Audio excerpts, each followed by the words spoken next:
Assalamualaikum warahmatullahi wabarakatuh. Perkenalkan, nama saya Putri Damayanti dari jurusan Ilmu Komunikasi kelas A angkatan 2019, Fakultas Dakwah dan Komunikasi, Universitas Islam Negeri Alauddin Makassar. Video ini saya tujukan untuk memenuhi tugas final mata kuliah Komunikasi Massa. Dan pada video kali ini saya akan membahas terkait media massa cetak. Adapun yang akan dibahas yaitu diantaranya pengertian media massa cetak, karakteristik media cetak, sejarah perkembangan media cetak, jenis-jenis media cetak, kelebihan dan kekurangan media cetak. Pengertian media massa cetak. Media massa cetak adalah suatu media yang statis dan mengutamakan pesan-pesan visual. Media massa cetak merupakan sarana atau perantara komunikasi yang dicetak pada bahan dasar kertas dan kain untuk menyampaikan pesan atau informasi. Jadi, dapat dikatakan bahwa media massa cetak ini terdiri dari lembaran kertas dengan sejumlah kata, gambar, atau foto dengan tata warna dan halaman berwarna putih. Selanjutnya saya akan membahas mengenai karakteristik media massa cetak. Yang pertama adalah publisitas. Publisitas adalah penyebaran pesan kepada publik. Media massa cetak disebarluaskan kepada masyarakat atau dapat diakses dan dikonsumsi oleh orang banyak atau masyarakat umum. Selanjutnya yaitu periodisitas atau keteraturan terbit. Media massa cetak terbit atau dipublikasikan secara konsisten atau berkala. Contohnya, surat kabar atau koran yang biasanya terbit harian, kemudian majalah yang biasanya terbit secara bulanan. Selanjutnya yaitu universalitas atau menyampaikan pesan yang beragam dapat diakses secara umum. Media massa cetak, pesan atau isinya bersifat umum, perihal seluruh aspek kehidupan di seluruh momen yang terjadi di berbagai tempat, juga menyangkut kepentingan umum, karena sasarannya adalah masyarakat umum. Selanjutnya yaitu terdokumentasi, atau bisa diarsip.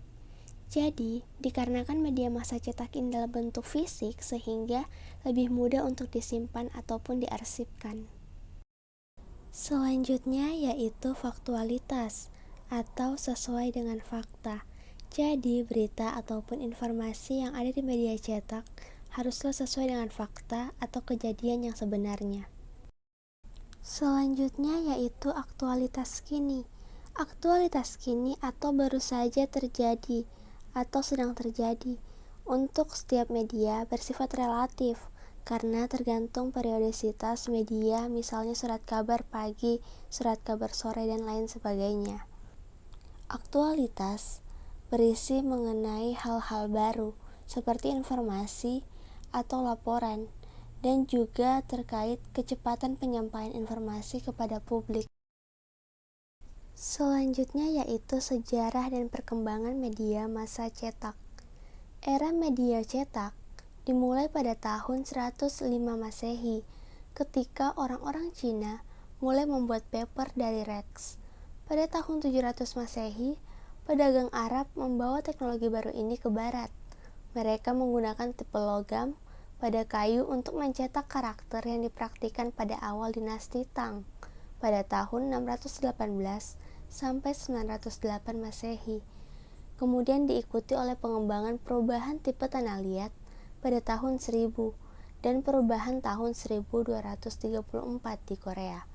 Hal ini merupakan permulaan revolusi industri di Eropa. Keberhasilan teknologi cetak di Eropa dimulai ketika Alkitab tercetak pertama kali muncul pada tahun 1455, hasil dari pengembangan perubahan tipe mesin cetak selama 5 tahun lamanya oleh Johannes Gutenberg. Sejarah dan perkembangan media massa cetak di Amerika dan tren teknologi cetak. Nah, di Amerika, media cetak pertama dimulai dengan percetakan banyak kitab agama pada tahun 1640.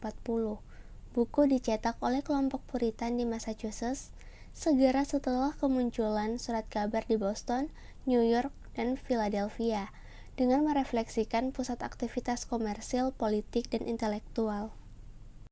Di dalam sejarah dan perkembangan media massa cetak di Amerika, dibagi menjadi beberapa periode, di antaranya yaitu periode revolusi dan kolonial. Majalah dikembangkan di Amerika pada waktu periode yang bersamaan dengan surat kabar.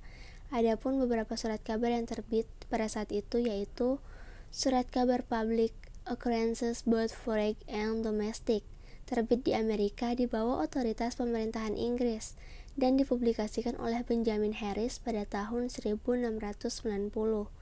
Kemudian ada surat kabar Boston Newsletter pada tahun 1704 oleh John Campbell, berada di bawah otoritas gubernur. Kemudian ada pula surat kabar New England Courant yang dimulai di New York dan ketiga di Boston pada tahun 1721 oleh James Franklin. James Franklin merupakan editor surat kabar sukses. Dia pindah ke Philadelphia dan memulai Pennsylvania Gazette. Ketika Peter Singer mempublikasikan surat kabar dengan mengkritik gubernur New York, gubernur malah memenjarakan Singer dengan tuduhan pencemaran nama baik. Maka pengacara Andrew Hamilton berpendapat bahwa mempublikasikan kebenaran berbeda dengan pencemaran nama baik. Pemerintah Inggris tidak menerima kasus ini dan merupakan sebuah contoh buruk pada saat itu.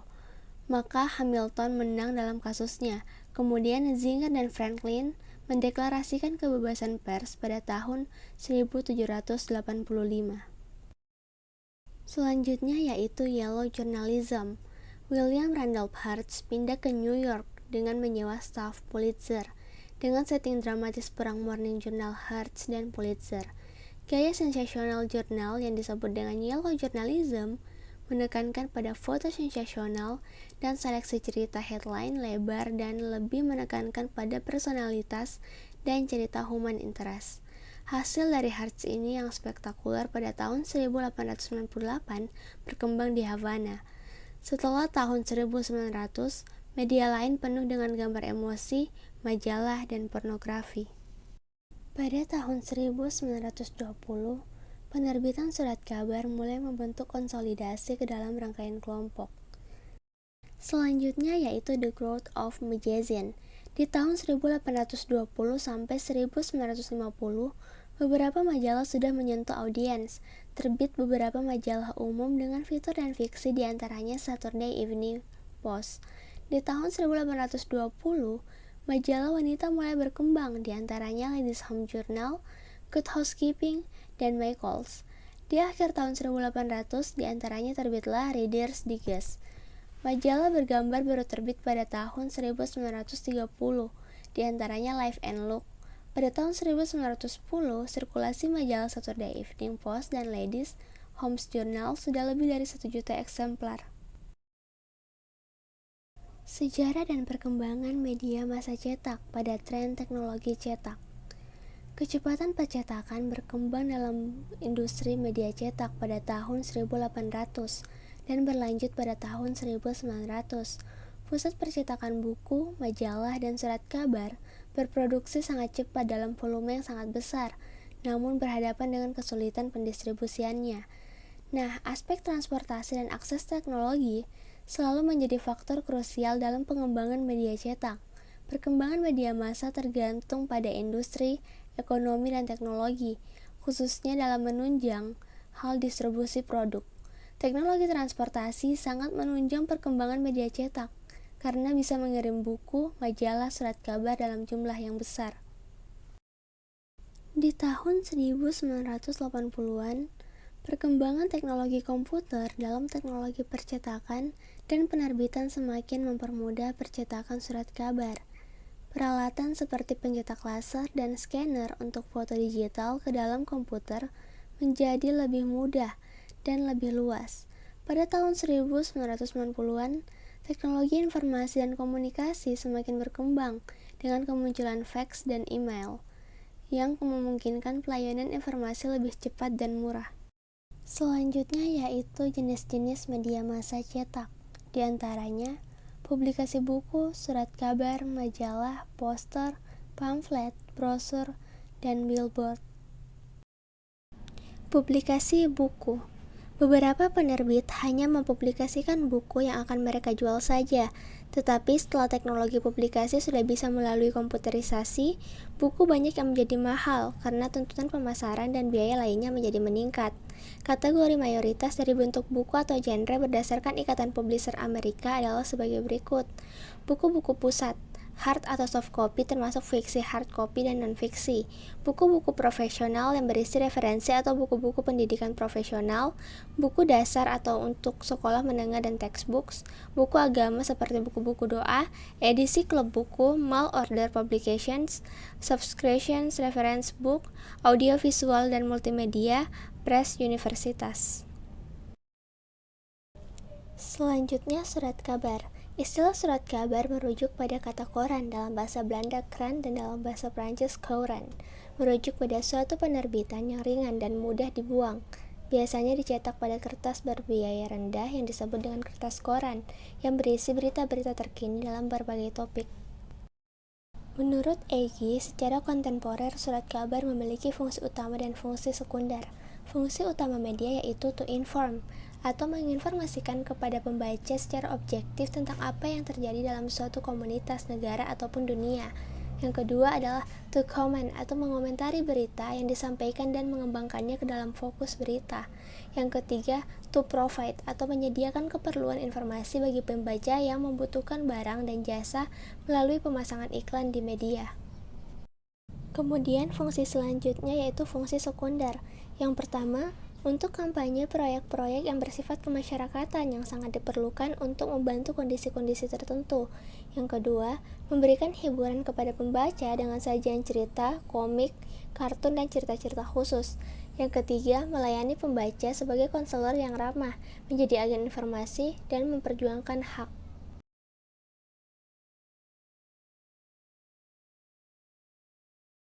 Selanjutnya yaitu majalah. Majalah adalah penerbitan periodik yang berisi artikel bervariasi dalam subjek yang bervariasi. Adapun karakteristik majalah yaitu yang pertama, penyajiannya lebih mendalam karena periodisitasnya lama sehingga pencarian informasi lebih leluasa dan tuntas. Yang kedua, nilai aktualitas lebih lama karena dalam membaca majalah tidak pernah tuntas secara sekaligus. Yang ketiga, gambar atau foto lebih banyak, desain lebih bagus dan kualitas kertas juga lebih bagus. Kemudian yang keempat, cover sebagai daya tarik. Yang kelima, bersifat segmented berdasarkan segmen pasar tertentu, misalnya majalah anak-anak, ibu rumah tangga, pria, dan wanita. Sejarah singkat majalah. Di Inggris, London, majalah yang pertama kali terbit adalah Review, yang diterbitkan oleh Daniel Defoe pada tahun 1704. Di Amerika, Benjamin Franklin telah mempelopori penerbitan majalah di Amerika pada tahun 1740, yakni General Magazine dan Historical Chronicle. Di Indonesia, sejarah keberadaan majalah sebagai media massa dimulai menjelang dan pada awal kemerdekaan Indonesia. Sumenang SH yang menerbitkan majalah Review Indonesia, dalam salah satu edisinya pernah mengemukakan gagasan perlunya koordinasi penerbitan surat kabar yang jumlahnya sudah mencapai ratusan. Kemudian pada masa Orde Lama, seperti halnya nasib surat kabar pada masa Orde Lama, nasib majalah pun tidak kalah tragisnya. Pemerintah mengeluarkan pedoman resmi untuk penerbit surat kabar dan majalah di seluruh Indonesia.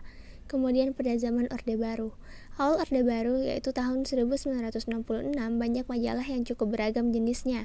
Kemudian pada zaman Reformasi, tidak diperlukan lagi surat izin usaha penerbitan pers. Di zaman Reformasi, membuat berbagai pihak menerbitkan majalah baru yang sesuai dengan tuntutan pasar. Adapun jenis-jenis media massa cetak lainnya yaitu seperti pamflet. Pamflet adalah sebuah tulisan yang berisi tentang suatu informasi yang terdiri dari tulisan, termasuk gambar di dalamnya yang umumnya dibuat pada selebaran dan tidak dijilid atau dibukukan. Selanjutnya yaitu poster. Poster adalah suatu hasil desain grafis yang memuat komposisi gambar dan tulisan di atas sebuah kertas, yang selanjutnya ditempatkan ke dinding atau bidang datar, yang mudah dilihat oleh banyak orang. Poster bertujuan sebagai sarana pengumuman, ajakan, dan promosi. Selanjutnya yaitu brosur. Brosur merupakan media cetak yang memuat informasi mengenai penjelasan suatu produk, baik berupa produk layanan, jasa, fasilitas umum, properti, dan lain-lain. Tujuan dari brosur pada umumnya adalah untuk sarana beriklan. Selanjutnya yaitu billboard. Billboard adalah media cetak yang berukuran besar sebagai bentuk promosi iklan. Billboard banyak terlihat di tempat-tempat umum dan strategis, misalnya pinggir jalan dan taman-taman. Untuk ketinggiannya sendiri mulai dari 2 meter sampai dengan 5 meter.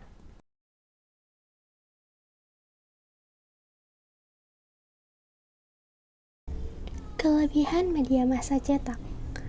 Bagi masyarakat, harga media cetak ini cukup terjangkau karena penerbit telah mendapatkan pendanaan dari para pemasang iklan.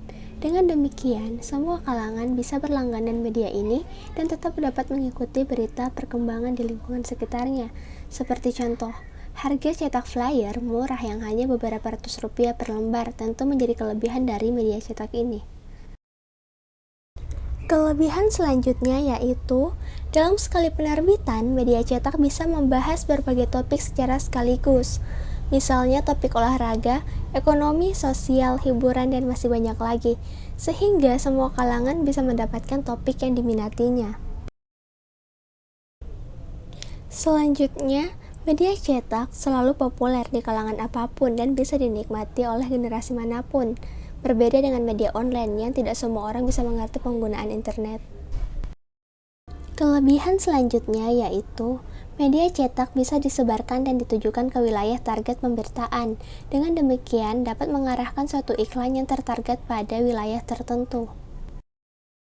Selanjutnya yaitu media cetak bisa disimpan dan dibaca berkali-kali jika perlu. Contohnya, pada sebuah majalah bisa dijadikan bahan referensi jika sewaktu-waktu membutuhkannya. Kelebihan selanjutnya yaitu media cetak biasanya lebih mudah untuk menjelaskan hal-hal yang bersifat kompleks dan lebih nyaman untuk dibaca. Dengan lebih nyaman ketika dibaca, maka dapat membuat kita lebih mampu berpikir lebih spesifik terkait isi tulisan dan isi pesan. Kelebihan media massa cetak yang terakhir adalah media cetak dapat menjadi tempat menyebarkan dan mencari informasi lowongan pekerjaan. Misalnya pada sebuah koran biasanya tersedia kolom khusus untuk membuat kolom lowongan pekerjaan, sehingga pembaca dapat dengan mudah memilih pekerjaan mana yang paling sesuai dengan yang dicarinya. Selain memiliki kelebihan, media massa cetak juga memiliki kekurangan, yaitu diantaranya media massa cetak kurang efektif untuk menargetkan audiens yang global. Contohnya, jika suatu perusahaan koran mencetak koran dengan jumlah 1000 eksemplar, maka kemungkinan target pemasarannya yaitu hanya untuk 1000 orang. Seperti itu. Kekurangan media massa selanjutnya yaitu masa pakai koran bisa sangat singkat sehingga kurang menguntungkan bagi pengiklan jangka panjang. Misalnya, koran harian ataupun mingguan. Setelah itu, iklan akan hilang begitu saja karena pembaca cenderung membuang koran tersebut setelah membacanya. Kekurangan media massa cetak selanjutnya yaitu media cetak hanya dapat berbentuk tulisan dan gambar untuk mempresentasikan berita, berbeda dengan media massa elektronik yang sudah menggunakan audio dan video. Kekurangan media massa cetak selanjutnya yaitu penyebaran informasi pada media cetak lebih lambat daripada media lainnya. Masyarakat pun harus menunggu cetakan sampai ke tangannya. Kekurangan media massa cetak selanjutnya yaitu biaya produksi cenderung mahal dan melibatkan bahan kertas untuk dapat dinikmati, karena ternyata bahan kertas ini merupakan salah satu penyumbang limbah terbesar. Adapun kekurangan media cetak yang terakhir yaitu, selain biaya produksi, media cetak juga dapat memakan biaya distribusi yang cukup mahal. Baiklah, hanya ini saja yang dapat saya sampaikan terkait materi media massa cetak. Sekian dan terima kasih.